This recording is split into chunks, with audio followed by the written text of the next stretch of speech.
The following program contains views that are not those of WVTC, iNetworks Communications, their subsidiaries, affiliates, or financial supporters.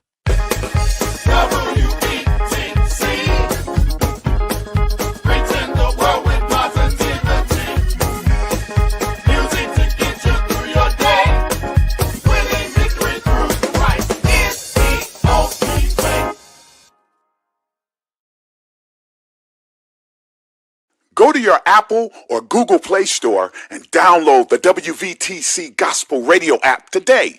You can also say, Alexa, play WVTC Radio Skills. Would you like to play WVTC Radio Network? Absolutely. Download it today. In Isaiah 60:1-2 says, Arise, shine, for your light has come, and the glory of the Lord is risen upon you. For behold, the darkness shall cover the earth, and deep darkness the people, but the Lord will arise over you, and his glory will be seen upon you.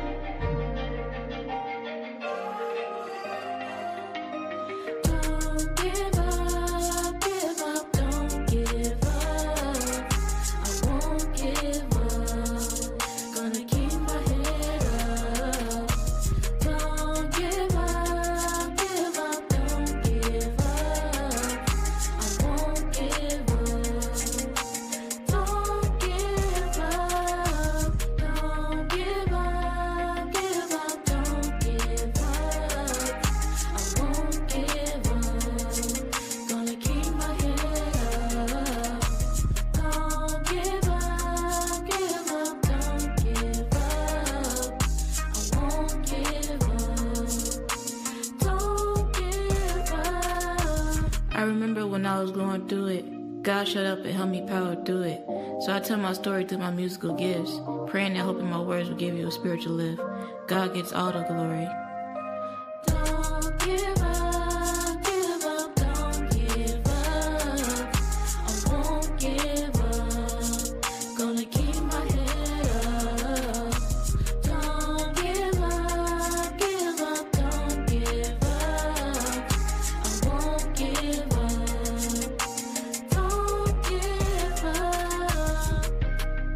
The Bible says in Isaiah 40:29, He gives strength to the weary and increases the power of the weak. Even youths grow tired and weary, and young men stumble and fall. But those who hope in the Lord will renew their strength. Remember, it's your time to shine. I won't give up. Don't give up.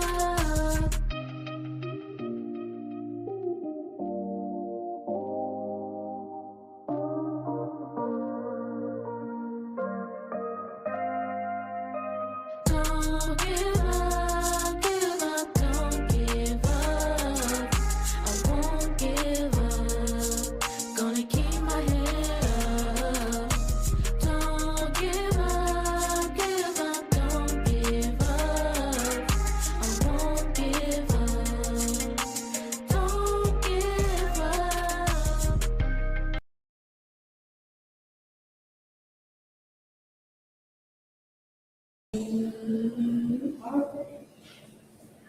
Good evening, WTC family. Here with you is Donte, Peer Ambassador of Voices of Change. This program is funded by the ICJI and ICJIA program. Today I will be talking about suicidal relationships. Suicidal relationship causes, it's a lot. It's domestic violence. It's a lot. Let me tell y'all. So, relationships are often seen as a source of support. Not really. Don't support on it. You can't support. You don't worry about a relationship. But they can also become a source of profound, which is emotional stress in someone expressing suicidal thoughts while in a relationship. It is usually a result of complaint, overlapping factor rather than a single cause. Here are some primary reasons these feelings can develop. develop. Okay. Abuse and control. Domestic violence, emotional abuse, and control can lead to feelings of hopelessness, trappedness, and a loss of self-worth. Another one, high conflict, constantly unstable, frequently arguments, or a environment, violent environment can create chronic, chronic stress and exhaust a person. Coping, well, coping. Keep pausing. Let's restart that. I meant to say coping mechanism. Okay. Philosophical factors sometimes in relationships act as a trigger for instant internal struggles. So like some people struggle with things when they was younger. You don't know, it probably triggered them. Some things they went through. Parents was arguing, fighting. You never know. It's a lot. The burden. A person struggling with distress, many fel- ah, forgive me, let me repeat this real quick. A person struggling with distress may falsely believe that their partner would be better off without them, or that they are a weight on their partner's life. That's not good. You shouldn't feel that way. Okay. Okay. And the reason, let me tell y'all why a person shouldn't feel like that. Because it's a two-person relationship. It's not one person, it's two people. Y'all in this together. So hey, you can't only think about yourself. You got to think about the other significant in the relationship. It's two of y'all, not one. Okay. Fear of abandonment. Abandonment. Some people might have been abandoned as a child. You never know. For those with certain abandonment styles or past trauma. What is abandonment? Abandonment is like something that you went through, like trauma, past. So like abandonment is like, say you was hurt and you needed somebody there. They was there with you at first, but then it's like they just vanished off. That's abandonment. They abandoned you and you didn't know where they went. Or you could say your parents said they was coming home, or somebody you know said they was coming home. Like in a relationship, your loved one said they coming home. You didn't know they wanted to leave the relationship. That's abandonment. They didn't tell you. They didn't communicate that with you. That's abandonment. Okay, let's get to it. The possibility of a relationship ending can trigger instant panic and disappear. That person might disappear. The person that don't want to leave a relationship just might disappear, and might, you never know, they might do. They gonna be really hurt in this environment because they don't want the relationship to end. They gonna disappear. Okay. Let's see. Isolation. A lack of outside support. Okay. Isolation. Let's see. Um, Relationships can sometimes become isolating if a person has distanced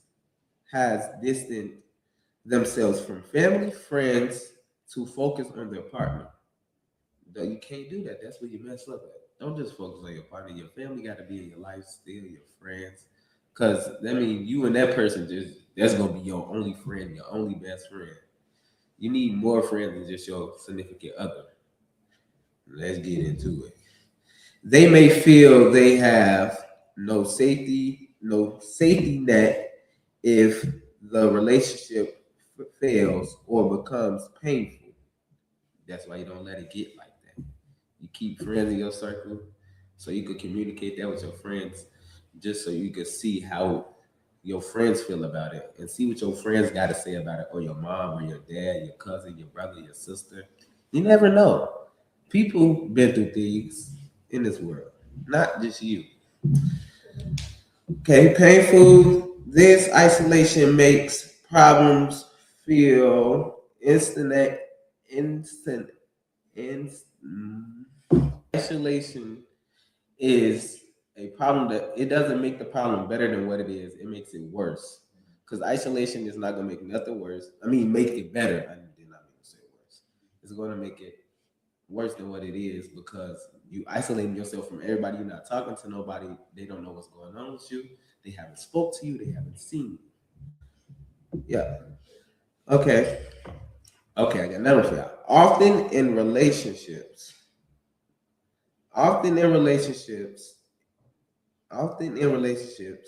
isn't the cause, but yes, the cause, but it is where a person expectation, no, person external. Also, in relationships, people already might have past mental health issues going on, such as PTSD. They might be bipolar. You never know. Manifest the pressure of main pressure, pressure. So, say you had something going on before this relationship. That's pressure right there. But then you have this other person, another human being that comes into your life. That's more pressure. So that's pressure right there. And I wanted you guys to watch a little snippet of this video right here. I will be right back.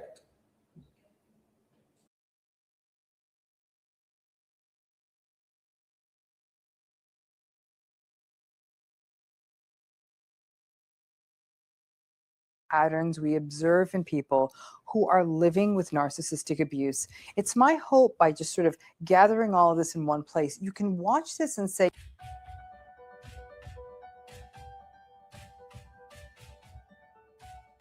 hi, everyone. It's Dr. Ramani. Welcome back to this series on narcissistic abuse.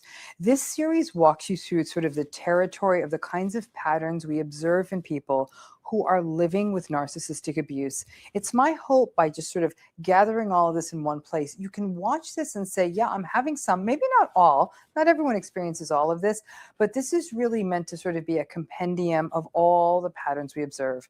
Today, we're going to be actually taking on probably one of the more serious kinds of issues we see in people who experience narcissistic abuse. Some, but definitely not all, but some people, as a function of having experienced narcissistic abuse, actually do experience suicidal thoughts.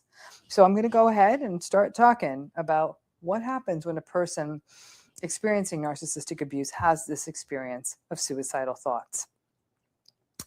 I'm going to open this video, populate this video, and end this video with the same message. If you are having suicidal thoughts or any kind of suicidal intention, you must contact emergency services. In the United States, that would be the National Suicide Hotline at 800-273-8255 or at the website suicidepreventionlifeline.org. And again, please know that throughout this video, this graphic will be on the screen at all times. Now, this video is not a substitute for somebody who's in acute crisis who needs help immediately. If you are having those thoughts, get help immediately, okay? In this video, I want to make clear to you that suicidal thoughts actually are something that are often observed in people who are or who have experienced narcissistic abuse. This highlights the acute need for good mental health services for people who are experiencing the downstream effects of being in these kinds of toxic relationships. The combination of the hopelessness, helplessness, powerlessness, confusion, as well as other people around you not getting it, or other people who are perhaps continue to minimize your experience can culminate in this feeling of like, I feel like I can't go on like this much longer. And since this narcissist is not going to change no matter what I do, why bother? So through this video, I am going to tell you why it is so important for you to understand this, to get the kind of help you need, and to know that this is happening to other people who are experiencing narcissistic abuse, as well as other forms of relationship abuse. Suicidal thoughts are observed in people across the mental health spectrum. We always think of it as associated with depression, but it's very much across. We see it across all kinds of mental illnesses, ranging from depression to bipolar disorder, to borderline personality disorder or borderline personality styles, substance use disorders, eating disorders, and honestly, many, many people who are not labeled as having any kind of mental disorder or mental illness, but may be experiencing distressing levels of depression, anxiety, helplessness, despair, and stress. These patterns, combined with triggers ranging from traumatic stress to traditional stressors to a medical illness, can place a person at risk for suicidal thoughts and behaviors. Any experience that a person has that can engender a sense of helplessness and hopelessness is in fact often associated, can be associated, not often, but can be associated with suicidal thoughts. Suicidal thoughts can be active, and a person actually is thinking about how am I going to harm myself and actually making a plan, or they can be passive. A person doesn't make a plan, but may feel like, I don't care what happens to me. I don't care if I get into an accident. I don't care if I get sick. I don't care if I fall off this ladder. I don't care. Passive suicidal ideation is important for those of us who are therapists to remain aware of, because it's a sign that our client is struggling with despair and a sense that life is becoming too overwhelming, and they feel a sort of lack of power or lack of tools to do anything about it. If you are having any of these kinds of thoughts, speaking to a healthcare provider or therapist as soon as possible is very important. So you may be wondering, can things really get this hopeless for people experiencing narcissistic abuse? I can almost see through this camera and see some of your heads listening or watching this and nodding. Yeah, sadly, people can get there. They can think like that. And many people, when they're in these relationships, don't know what's happening to them. And even when they do, they don't always know how to get help. They feel like people aren't listening to them. They feel like people haven't been listening to them. Remember that the world does often gaslight survivors of narcissistic abuse. Many therapists, very well-intentioned therapists, don't always know how to talk about it. And all of this may be happening against a backdrop of the narcissist in your life, whether these are family members, your partner, your boss, your coworkers. None of them are not changing. And especially if you are in a circumstance that's particularly difficult to get out of, you can feel trapped and you may feel scared. I have worked with many survivors of narcissistic abuse who reported feeling suicidal at various times during their narcissistic relationships, even during childhood. They felt helpless against the invalidation of a difficult, toxic parent. And these feelings can even trail into adulthood. For others, these feelings may come back up again if they enter a narcissistic relationship as an adult.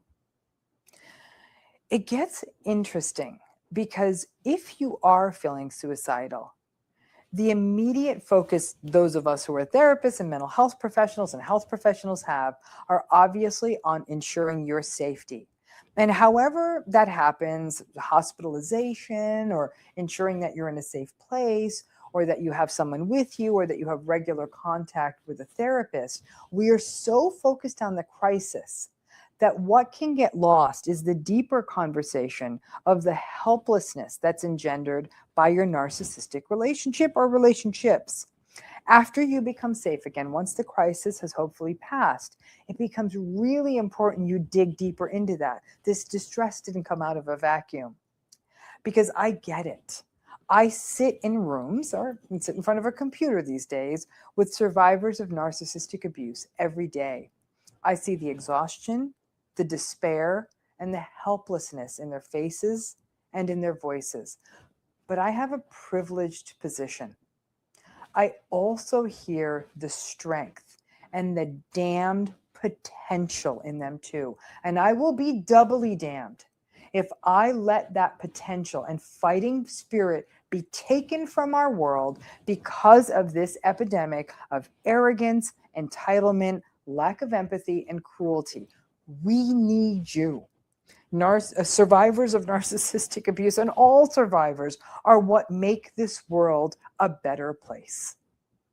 If you are in a virtual support group of narcissistic abuse survivors, you're hearing and seeing this. You will sometimes hear that people in your group are having these feelings. And at those times, maybe you know you're not alone, because you really aren't when you're having these feelings.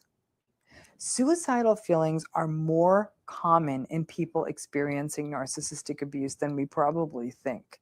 At least that's my hypothesis, and one that I'm very committed on getting the data about so we can show the world and the mental health care system the crisis that narcissistic abuse represents. So, if you're feeling this way, what can you do? Number one, foremost and firstmost, if you are currently feeling suicidal, you must seek out emergency services as soon as possible. You'll see that there's numbers and websites that are right here on the screen throughout this video. We'll provide appropriate links and information in the notes for this video. And as we get updated resources, we'll also put them in here. But no matter what, wherever you are, you need to seek safety and services right away. Secondly, if you do seek out emergency services and become safe, then you have to follow up with therapy. And this is also for safety, to address any other mental health issues and to start chipping away at the difficult situations in your life. Number three, I know that all of this feels helpless and hopeless, but please get educated about these patterns. That's what this channel is about, books I've written, books others have written, because knowledge really is power. At a minimum, I want you to stop blaming yourself, and I want to give you back a sense of your power, your hope, your efficacy, your belief that you can do this and you can survive this. This channel, my books, my work, other people's channels, other people's work, the work of my dedicated colleagues around the world have all shown us that there is, in fact, hope. You can learn about this. You can outthink the narcissist in your life. You don't have to personalize their BS and their words, and you can slowly stop engaging. You have the right to set boundaries. You can view the narcissist as fragile, because they are. And then you can also see that their fragility is not good for you. Number four, if you are a supporter of, and you have a friend or a loved one who is experiencing suicidal thoughts, please seek out emergency services for them as soon as possible. If a person close to you is growing increasingly hopeless, be there with them, listen, but you're not their therapist. It's important you steer them to safety, even if you go with them. But feeling alone with narcissistic abuse is so isolating, and isolated people are at greater risk. This pattern of suicidal thoughts or self-harming thoughts that often accompany narcissistic abuse are a reminder of how severe and destabilizing this experience can be. You are not alone with this. I have talked with people who have said they were actually really thinking that they could not get to the end of this. They couldn't see the other side of this because they were in an inescapable narcissistically abusive situation. But then they went out there and they got information. They learned about this pattern. And once they learned that they weren't alone with this, this wasn't something that was just happening to them, and that this is about a more insidious, toxic pattern of narcissism and antagonism and entitlement and the harm it brings to other people, the day that they learned that, they slowly felt set free. They got the help they needed. They got safe. Hell, in some cases, they couldn't even completely get out of the relationships. They still had to see this person. But they took their power back through knowledge. That is my greatest hope for anyone who's watching this.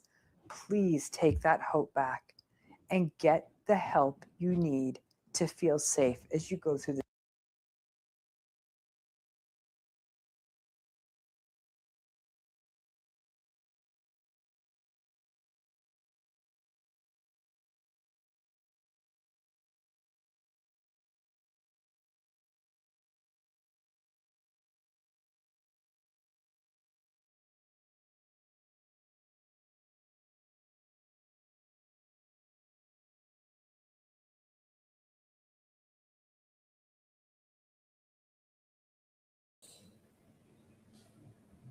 Okay, hello you guys. What you just seen in the video was narcissistic. So it's things that happen. Basically, the person that was going through it already in a past relationship or in the past before with mental health reasons or mental problems, mental health. The person needed help. As you guys just seen in the video, it was talking about narcissistic. So narcissistic is like, say a person coming into a relationship with all the stress, the person already depressed, feel abandonment, feel like nobody wants them, and commits already on their mind. Mental health. They already got their mental health need to be checked out. They need help. Get help if you need help, okay? Which can lead to main cause of my show, suicide. And hey, I'm here to help you. So, and if you're going through this in your relationship or you know somebody, here go a number. I got you. 1-800-273-5255 or suicidal prevention lifeline.org. That's the Gmail. This is the U.S. National Suicide Prevention Lifeline. So if you know somebody, tell them about it. And stay tuned for my next show with my next guest, Miss La-Trese. What she say? It's my time to shine. And as you can see, she's still here. She's a survivor.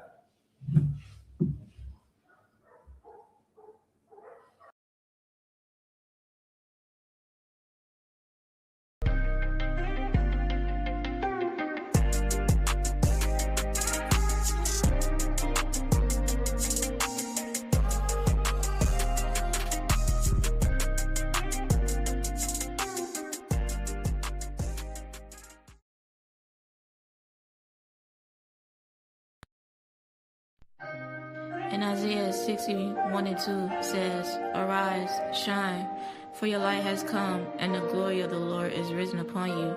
For behold, the darkness shall cover the earth, and deep darkness the people, but the Lord will arise over you, and his glory will be seen upon you."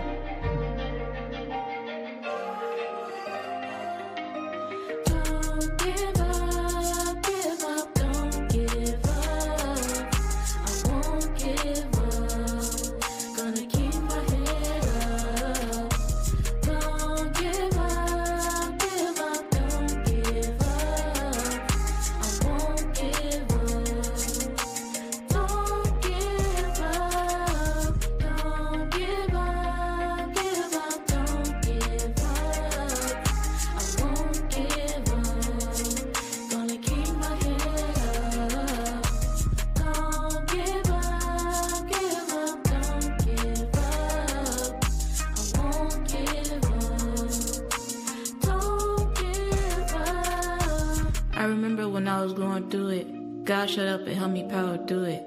So I tell my story through my musical gifts, praying and hoping my words will give you a spiritual lift. God gets all the glory. Don't give up.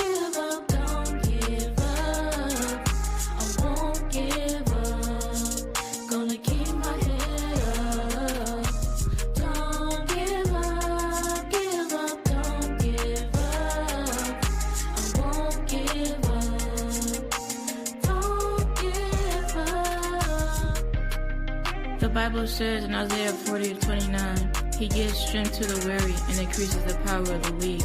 Even youths grow tired and weary.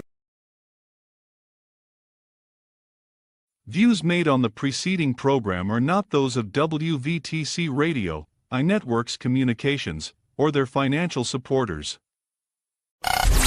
Winning victory through Christ, WVTC Allsip Chicago, an iNetworks communication station.